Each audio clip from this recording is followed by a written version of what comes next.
Have you ever paused in the middle of scrolling, thumb hovering above a glowing screen, and wondered, is any of this real, or am I simply watching shadows dance across a wall I cannot see? We are born curious, yet comfort whispers that curiosity to sleep, tucking it under warm blankets woven from likes, headlines, and perfectly filtered smiles. But somewhere beneath those blankets a quiet voice keeps asking what lies beyond the glow.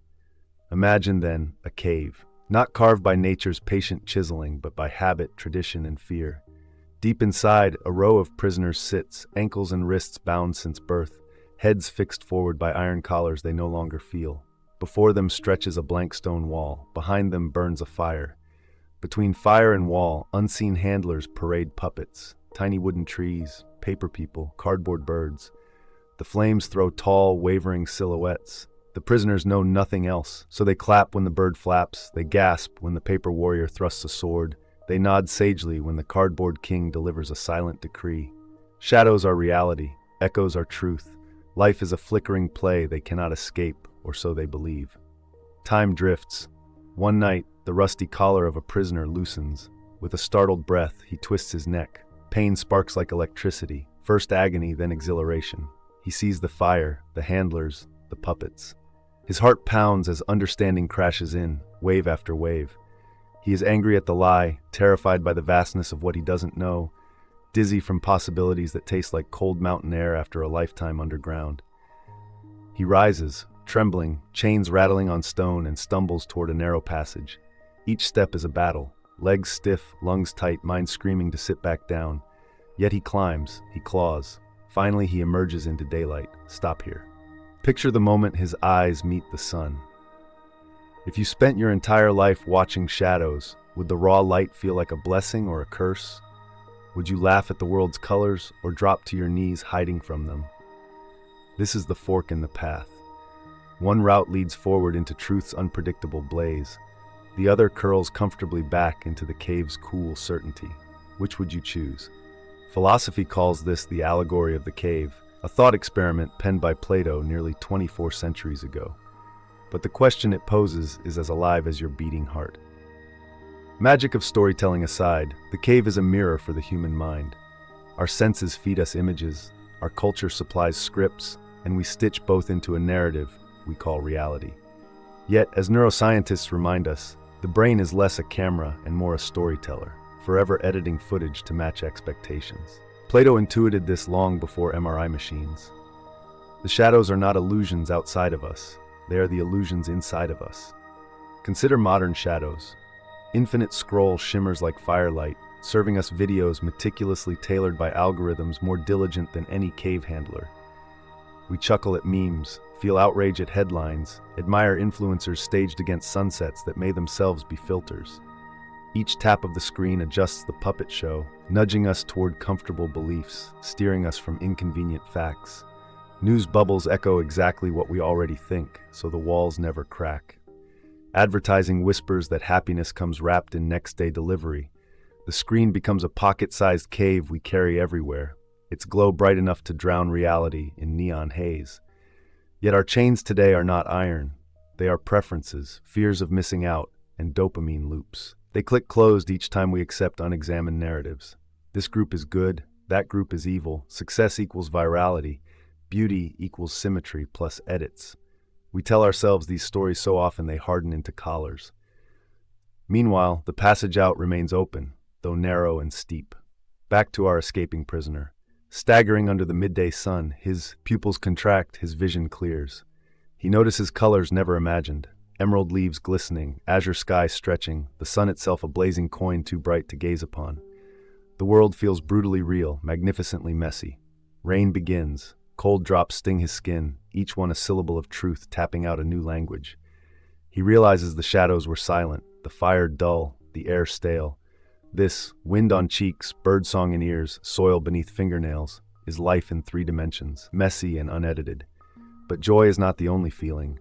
A pang of loneliness bites. He thinks of friends still chained below, laughing at shape ghosts. A sobering duty dawns. He must return, share what he has seen, break their chains. So he descends, lungs filled with fresh air and optimism. The cave swallows him again. The darkness seems thicker than before. He speaks, Listen, friends, the shadows are mere echoes. Beyond this wall lies a vast world. The prisoners turn, straining against collars, eyes squinting into firelight. They see only blurs. They hear only a tremor in his voice. Shadows flicker on the wall as he stands blocking the fire. Figures distort. Panic rises. Some prisoners hiss that he's ruining the show. Others call him mad. A few threaten violence. By disturbing the shadow play, he becomes the monster. Sound familiar? When whistleblowers reveal hidden data manipulation, when investigative journalists expose propaganda, when scientists present inconvenient findings about climate or health, their words can feel like a blinding sun in a comfortable cave. We recoil. Cognitive dissonance sparks. Rather than tug at chains, we tighten them, convinced the messenger is deranged. Algorithms, like loyal puppeteers, amplify our outrage, bury dissenting links, and soothe us with more of the same flickering beliefs. The cave applauds itself. So how do we, modern cave dwellers with Wi-Fi, navigate this? Plato's pupil Aristotle once wrote that education is the best provision for old age. In our context, education is not memorizing facts, it is training the mind to notice when it is watching shadows. Begin small. The next time a headline stokes instant anger, pause, breathe, ask, who benefits if I react this way? Seek a primary source. When a friend shares a sensational claim, gently question, where did you hear that? Could there be more to the story? Curiosity chips at chains. Humility widens the passage. Empathy lights the next step. Another tool is digital minimalism. By curating feeds rather than letting feeds curate us, we reduce the fire's intensity, making it easier to spot the puppets behind. Follow voices that disagree with you, not to argue, but to practice seeing the wall from different angles. Mute accounts that sell outrage. Turn off push notifications that yank you back inside each time you glance away. Replace doom scrolling with slow reading, sensational fragments with long-form investigations. The cave dims, true daylight peeks through. Remember also the prisoner's return. Liberation is incomplete if we forget those still seated. Sharing insight requires compassion. Finger-wagging merely deepens resistance. Offer questions instead of lectures. Tell stories instead of statistics. Invite dialogue instead of debate. A single candle can reveal a shadow's seams, but only if its light is welcomed. Teach by embodying curiosity, not certainty. Some might argue the cave is all there is, that consciousness is a projector, reality a collage of neuronal sparks. Even if that were so, the moral remains. We must choose which sparks to nurture.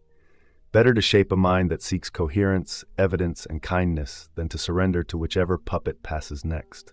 Freedom, Plato hints, is an inner stance as much as an outer circumstance. Look around. Billions of tiny caves glow in palms and pockets, illuminating faces in buses, bedrooms, boardrooms. Each glow promises connection. Sometimes it delivers. Often it distracts. The line between theater and reality blurs until a flicker feels more urgent than a heartbeat in the same room. Yet, technology is not the villain. Our unexamined habits are. Fire can warm or burn. Algorithms can enlighten or deceive. What matters is whether we wield them consciously or let them wield us. Imagine waking tomorrow and deciding that every notification is a question. Do I want this shadow, or shall I seek the sun? Imagine curating a news diet the way an athlete curates fuel, tasting multiple perspectives, chewing slowly, spitting out poison. Imagine scheduling weekly sun time, literal or metaphorical, stepping outside screens into forests, workshops, conversations without backlit walls. The more often we exit, the easier it becomes to spot the chains when we return. Our allegory nears its end. The prisoner, rejected by peers, climbs back to the surface alone. Though sorrowful, he is no longer afraid. He has learned that reality's brightness can hurt, but also heal. He sits atop a hill at dusk, watching shadows stretch honestly across grass, no handlers in sight, no agenda but the turning earth. Stars emerge.